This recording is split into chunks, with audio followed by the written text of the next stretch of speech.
হুঁচৰি জুৰিম গৈ শৰাইখনি থবি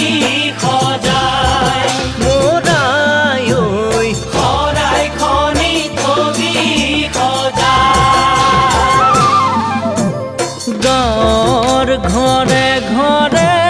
হুঁচৰি গাই গৃহস্থই ৰাইজক সেৱা জনাই মূৰৰ চুলি ছিঙি